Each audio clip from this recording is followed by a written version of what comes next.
বাংলাদেশে ধর্মীয় রাজনৈতিক অঙ্গনে জামায়াত ইসলামীর অবিশ্বাস্য প্রভাব নিয়ে চাঞ্চল্যকর কিছু তথ্য বিভিন্ন গবেষণায় উঠে এসেছে। আপনি অবাক হবেন। দর্শক, আমরা যে ক্ষেত্রে জামাতকে দুর্বল মনে করতাম, এক্ষেত্রে জামাত যাদেরকে শক্তিশালী মনে করতাম তাদের চাইতে অনেক বেশি শক্তিশালী, অনেক দূরে গিয়ে। দর্শক, খুব জেনারেল একটা পারসেপশন যে হেফাজত হচ্ছে কওমি আলেম ওলামাদের সংগঠন, চরমনাই মানে হুজুরদের সংগঠন, আর জামাত ইসলামী এখানে আলেম ওলামা হুজুররা আছে, বাট জামাত ইসলামীর নেতৃত্বে সাধারণত হুজুররা নেই। এবং এখন তরুণ প্রজন্মের জামাত যারা করে এরা বিশ্ববিদ্যালয় কলেজ পড়ুয়া, এরা আধুনিক শিক্ষিত। জামাতের একটা মিছিল হলে এখন টুপি পাওয়া যায় না, খুব কম টুপি। শিবিরের মিছিলে টুপি খুব কম পাওয়া যায়। তো এই জন্যে আমরা ভেবেছিলাম যে জামাত ইসলামপন্থী আলেমুল আমাদের ভালোবাসা সমর্থন আছে, বাট ট্রাডিশনাল আলেম, ট্রাডিশনাল হুজুর বলতে যা বোঝায়, এমনিতে জামাত শিবির যারা করে তারা সিলেবাস পূর্ণ করতে করতে তারা অনেকে ছোটখাটো আলেম হয়। বাট ট্রাডিশনাল মৌলবী বা ট্রাডিশনাল আলেম, দ্যাট মিনস দাওরা হাদিস পাস, তাকমিল পাস কিংবা কামিল পাস, এবং এই মাদ্রাসায় এলেম চর্চা করবে, তারা পড়াবে, হাদিস, ফিকহ, কোরআন, তাফসির এগুলো পড়াবে, ফিকহ, উসুল এগুলো পড়াবে। এই টাইপের যে ট্র্যাডিশনাল হুজুর যারা ওয়াজ করবে, মসজিদে নামাজ পড়াবে, যাদেরকে আমরা ট্র্যাডিশনাল উলেমা বলি, এই ট্র্যাডিশনাল উলেমা এই জায়গায় জামাত ডেফিনেটলি পিছিয়ে পড়ার কথা।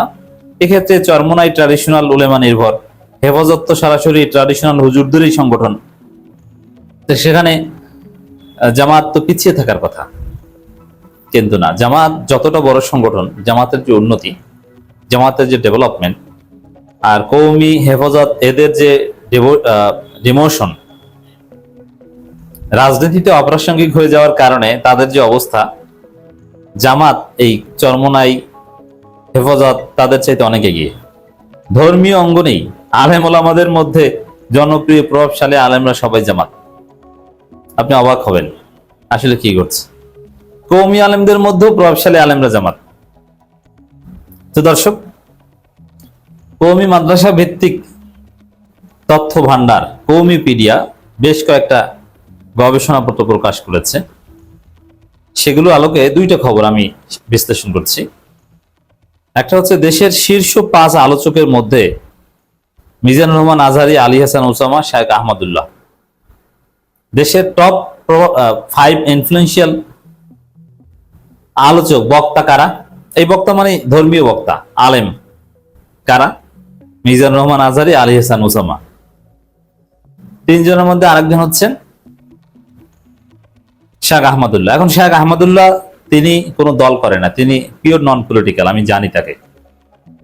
তিনি সবার সাথে মিশেন, সবার সাথে সুসম্পর্ক রাখেন, মধ্যমপন্থী একজন আদর্শ আলেম, জনদরদি একজন আলেম, পরহেজগার একজন আলেম, কিন্তু জামাত বিরোধী না, জামাতের সাথে মিশেন, কওমি আলেম।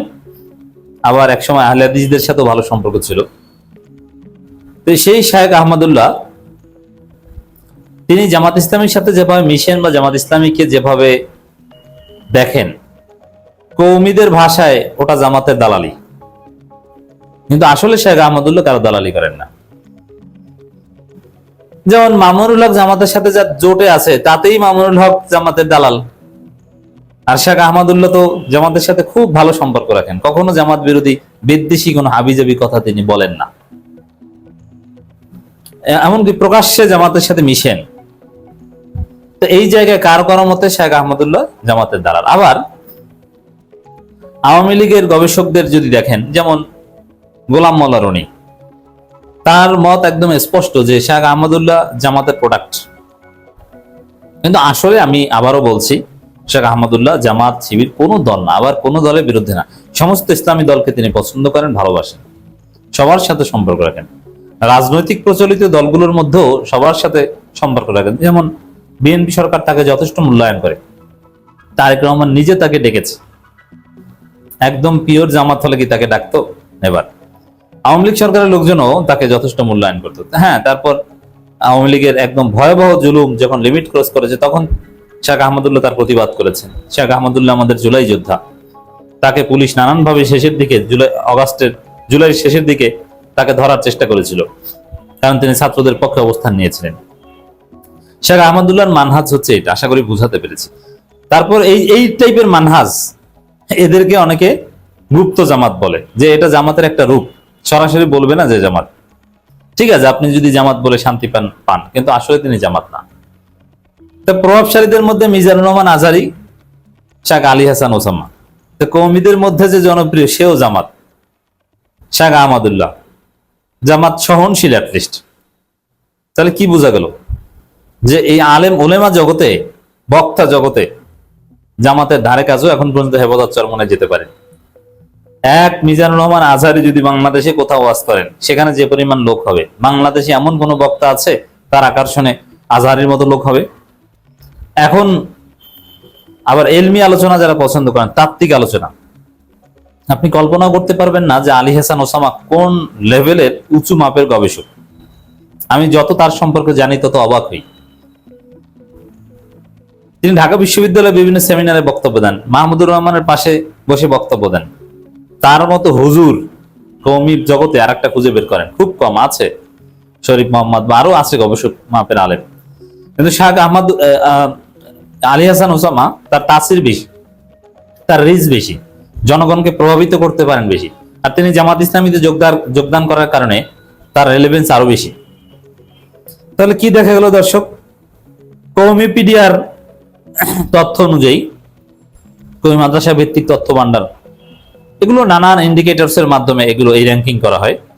দেশের শীর্ষ 5 আলেমের মধ্যে 2 জন সরাসরি জামাত, আর একজন অনেকের মতে জামাত।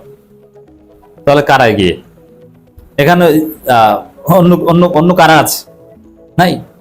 এরপর দেখেন, বক্তাদের বাইরে প্রভাবশালী আলেম, এটা রাজনৈতিক ক্ষমতা, সিদ্ধান্ত, ডাক দিলে তার প্রভাব কি পড়ে, এগুলোর উপর নির্ভর করে, নানান ইন্ডিকেটরস এর উপর ভিত্তি করে। এই কওমিপিডিয়ারই আর একটা গবেষণা, শীর্ষ 5 প্রভাবশালী আলেমের তালিকায় প্রথম মামুনুল হক, এরপরে ইত্যাদি ইত্যাদি ইত্যাদি অনেক আছে। আচ্ছা, তো প্রভাবশালী আলেম মানে তিনি ডাক দিলে বা তিনি কোনো একটা ফতোয়া দিলে তার গুরুত্ব কি, মানুষের উপর প্রভাব পড়বে কতটুকু। এখানে প্রভাবশালী আলেম মানে তার অনেক ভোট আছে, বিষয়টা এরকম না। আবার রাজনৈতিক দলকে প্রভাবিত করতে পারেন কতটুকু, এইসব নানান বিষয় আছে। এগুলো তো প্রথমে মামুনুল হক। তাহলে কি বোঝা গেল, মামুনুল হক তো অনেকের কাছে জামাতের দালাল। মামুনুল হকের কারণেই নাকি অনেক কওমিরা জামাতি হয়ে যাচ্ছে, এজন্য হেফাজত উদ্বিগ্ন। তো দর্শক, প্রভাবশালী আলেমও হচ্ছে জামাত জোটের। এবং মামুনুল হক কেন প্রভাবশালী, এটা যদি আপনি সূক্ষ্মভাবে বিশ্লেষণ করেন, জামাত জোটের মেম্বার হওয়া তার প্রভাবশালী হয়ে ওঠার পেছনে অন্যতম কারণ, অনেক কারণের মধ্যে অন্যতম। তো জামাতের শক্তি কতটা মারাত্মক এই ট্র্যাডিশনাল উলেমা জগতেও আশা করি বুঝতে পেরেছেন।